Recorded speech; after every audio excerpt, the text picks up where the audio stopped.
Bien, bueno, buenas tardes a todos, muchísimas gracias por estar acá. Yo, como decía Claudia, soy licenciada en nutrición, hice una maestría y un doctorado en microbiota intestinal y alimentación, específicamente en niños y adolescentes con trastorno del espectro autista y con neurodesarrollo típico.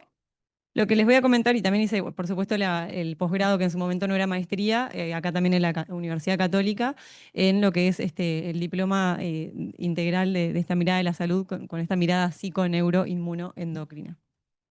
En este ratito, un poco mi charla es con esta temática, ¿no?, de la nutrición integral NIE, la microbiota y su impacto en la salud. Decirles que, como comentaba Claudia, la alimentación nosotros la incluimos en esta mirada integral dentro de la dimensión biológica, bueno, que sería esta parte, ¿no?, como de las conductas basales, ¿no?, así también como la relajación, como indagamos también sobre el tránsito intestinal, el sueño, pero que como nutricionista en este caso, que después de haber hecho esta maestría, no dejamos de tener en cuenta estas otras dimensiones que son fundamentales a la hora de tener un abordaje de una persona y analizar su conducta alimentaria, ¿no? Y tener en cuenta que si yo le voy a proponer una dieta, un tipo de patrón alimentario y esta persona no tiene sentido de vida o está deprimido, difícilmente lo va a poder llevar a cabo. Entonces, en este caso, el trabajo en conjunto con los psicólogos, ¿no?, con esta mirada integral, nos favorece el adherir a este tipo de tratamiento y poder trabajar eso en conjunto, entendiendo que es importante considerar esas creencias de esa persona. Y también en el vínculo con la alimentación, esto de indagar sobre el pasado, el presente y el futuro, que particularmente, ¿no?, o sea, el vínculo que tenemos con la comida se va generando desde que nacemos. Y bueno, muy importante también esto de ver cómo realmente es ese vínculo con esa persona, si tuvo, no sé, una abuela que le enseñó a que tenía que comer todo, ¿no?, de lo que se sirva en la mesa, porque la abuela viene, no sé, de una época de hambruna, o digo, hay que indagar en todo eso, y no como otro mensaje que quería transmitirles es esto de no vamos a hacer intrusismo profesional. O sea, yo soy nutricionista, no voy a ser psicóloga, pero sí entender y tener herramientas como para ver cómo trabajar con el paciente y cómo trabajar en conjunto también manejando el mismo lenguaje con los otros profesionales, ¿no? Y en este caso que les decía, bueno, ver estas conductas que están arraigadas del pasado, por ejemplo, en las conductas alimentarias, ver cómo es el presente y también indagar las expectativas al futuro, que quiere decir que, no sé, si un paciente quiere bajar de peso, pero después empezamos a indagar y en realidad dice, no, bueno, toda mi familia tiene obesidad y como que lo veo difícil porque en realidad es como algo que es genético, que somos todos así. Bueno, con todo este tipo, ¿no?, de creencias que en realidad cuando uno empieza a indagar, si están muy sostenidas, hay que trabajarlas. Y bueno, ahí un ejemplo que les pongo mucho a los pacientes es, hay un cuadro de Botero, que no sé si conocen ese artista, que dibuja toda la familia con obesidad y el perrito con obesidad. Y el perrito con obesidad genéticamente no tiene nada que ver con la familia. Y bueno, este tipo nosotros decimos biopsicoeducación nutricional en este caso, de tratar de explicarle al paciente con ejemplos claros de, bueno, que realmente es revertible esa condición, ese estado nutricional que tiene y que puede realizar para modificar estos hábitos alimentarios. Bueno, la idea, como les decía, de hoy, contarles un poco esto de la microbiota intestinal en realidad, que es este conjunto de microorganismos que tenemos en el tubo digestivo, particularmente, bacterias, hongos, parásitos, levaduras, y que cumplen un rol fundamental en la salud. Y que de alguna manera, bueno, vienen como a también indicarnos esto de la conexión psico-neuroinmunoendocrina de una forma bien clara. Porque estos microorganismos que tenemos en el intestino también favorecen un buen funcionamiento del sistema inmune cuando tenemos un estado de eubiosis o de equilibrio de esta flora o microbiota intestinal, ¿tá? Acá simplemente les traigo esto de que además, bueno, en el colon, o sea, en el intestino de una persona adulta tenemos 40 billones de células bacterianas y una persona adulta tiene 600.000 genes de bacterias, ¿tá? Y además bueno, esta cantidad de microorganismos que tenemos en el intestino, más allá de su número, es importantísimo su función, como les decía. Ahí, Sofi, perdón, bienvenida. Sí, si querés venirte para acá, como quieras. Sí. Ahí llegó la doctora Medisa, que nada, no pasa nada, Sofi. Que es otra de las ponentes.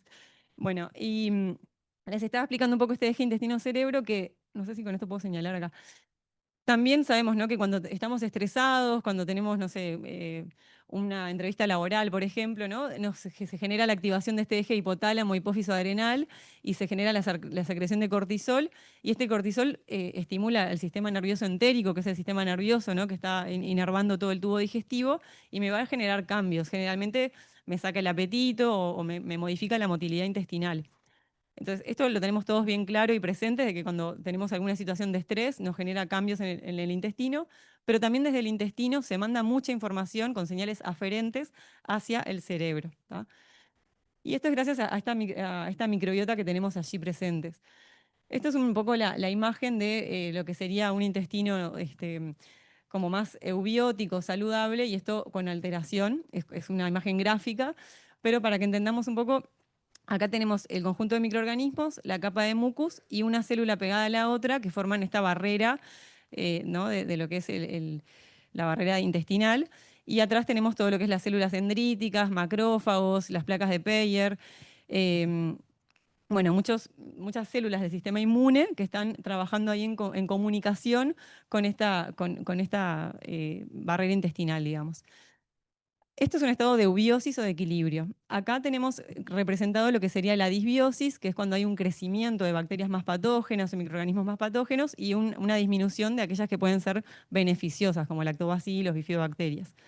Además está más debilitada la capa de moco y hay separación entre una célula y otra, lo que se llama intestino hiperpermeable, que genera el pasaje de algunas sustancias como son lipopolisacáridos bacterianos, a determinadas sustancias que, bueno, al día de hoy, que con este poco tiempo no vamos a entrar en esas cuestiones más técnicas, que sí las vemos en la maestría, pero bueno, activa todo lo que es la cascada inflamatoria, lo que se llama la inflamación crónica de bajo grado, y que está muy relacionado con muchas patologías hoy en día, no solo gastrointestinales, sino también del sistema nervioso, como puede ser la esclerosis múltiple, el autismo, la depresión, la ansiedad, el Parkinson, y ni que hablar síndrome metabólico, obesidad, que también cursan con inflamación. Entonces, hoy, como saben, en nuestra sociedad estamos como inflamados, que sería como una sobreexpresión de este sistema inmunitario que tenemos que tratar de reducir, y un poco con la alimentación antiinflamatoria logramos trabajar sobre eso también.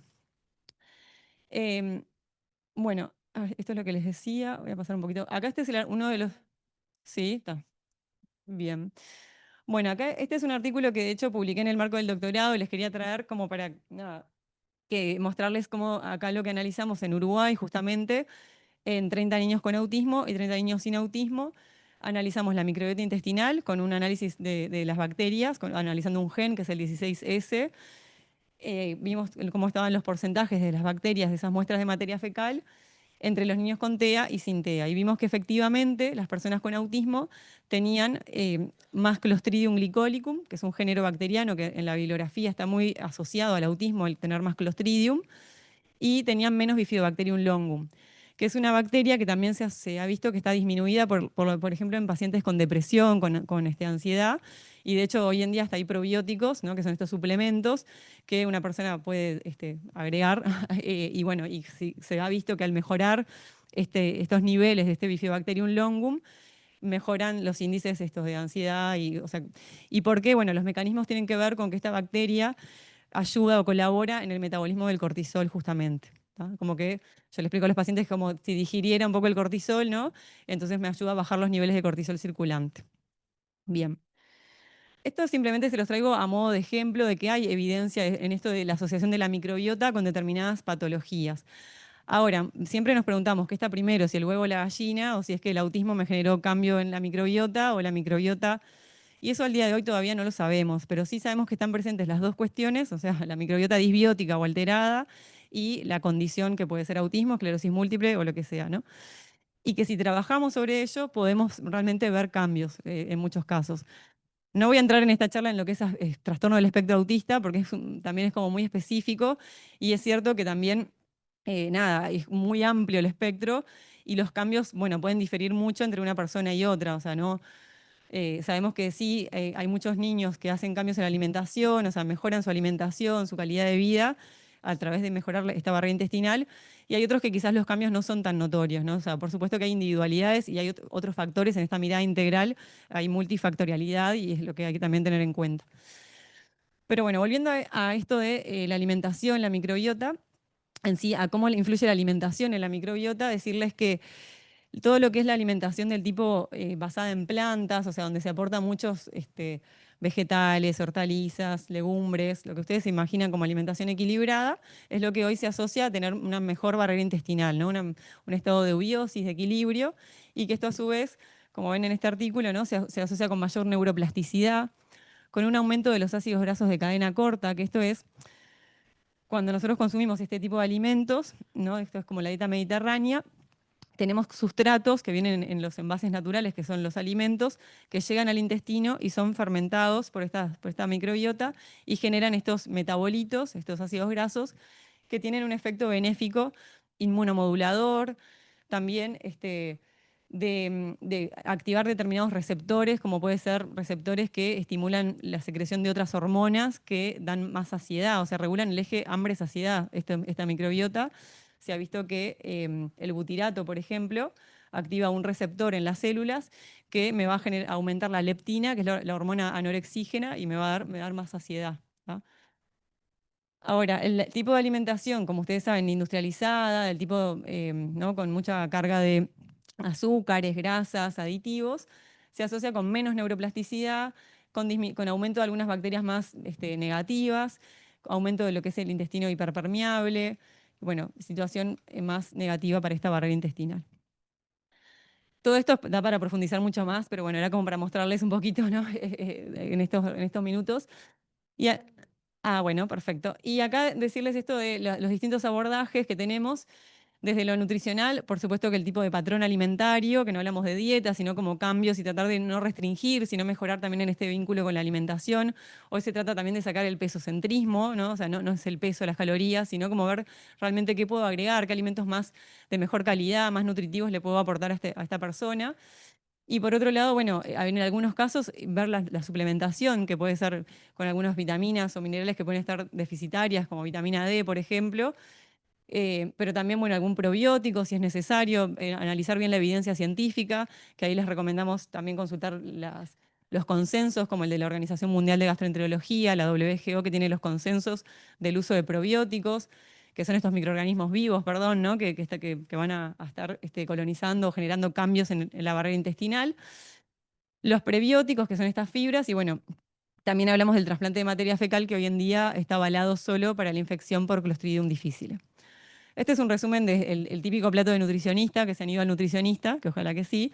Seguramente lo hayan visualizado, ¿no? O lo han visto en las carreras también, puede ser, como profesionales de la salud.